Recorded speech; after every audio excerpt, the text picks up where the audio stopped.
ਸਮਝਦੇ ਆ ਹੁਣ ਦੇਖਣਾ ਤੁਸੀਂ ਆਪ ਹੈਰਾਨ ਹੋ ਜਾਣਾ ਆ ਦੇਖੀ ਹੁਣ ਮੈਂ ਆਪਣੇ ਮੋਗਲਾ ਕੋ ਪੈਨਸਲ ਮੰਗਾਉਣ ਲੱਗਾ ਆਓ ਕੀ ਕਰਨ ਲੱਗਾ ਜੀ ਰਾਗ ਮੰਡਾ ਕਰਨਾ ਸਗੋਮਾ ਪਾਚਾ ਢਿੰਕਨਾਰੀ ਲੀਕ ਨਹੀਂ ਤੇ ਢਿੰਕਨਾਰੀ ਤਾ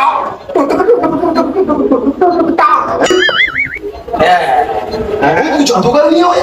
ਉਹ ਤੈਨੂੰ ਤਾਂ ਅਸੀਂ ਬਿਲਕੁਲ ਫਜ਼ੂਲ ਜਿਹਾ ਸਮਝਦੇ ਸੀ ਮੇਰੇ ਮੂੰਹ ਕਰਾ ਤਾਂ ਤੁਸੀਂ ਵਰਲਡ ਕਹਿੰਦੇ ਹੈ ਹਾਂ ਅੱਛਾ ਜੀ ਹਾਂ ਬੜੀ ਗੱਲ ਹੈ ਆਹ ਇੰਨੀ ਕਰਕੇ ਕੀ ਕਰ ਪੈਨਸ਼ਨ ਆ ਗਈ ਇਹ ਤਾਂ ਪੈਨਸਲ ਆ ਹੁਣ ਮੈਂ ਲਿਖਣ ਲਈ ਵੀ ਮੰਗਾਉਣਾ ਵਾ ਉਹਨਾਂ ਕੋਲੋਂ ਕਾਪੀ ਹਾਂ ਅੱਛਾ ਜੀ ਆ ਦੇਖੋ ਤੁਸੀਂ ਆ ਮੇਰੇ ਤੁਹਾਡੇ ਸਾਹਮਣੇ ਹੋਣਾ ਸਾਰਾ ਕੁਝ ਅੱਛਾ ਜੀ ਹਾਂਜੀ ਆ ਦੇਖੋ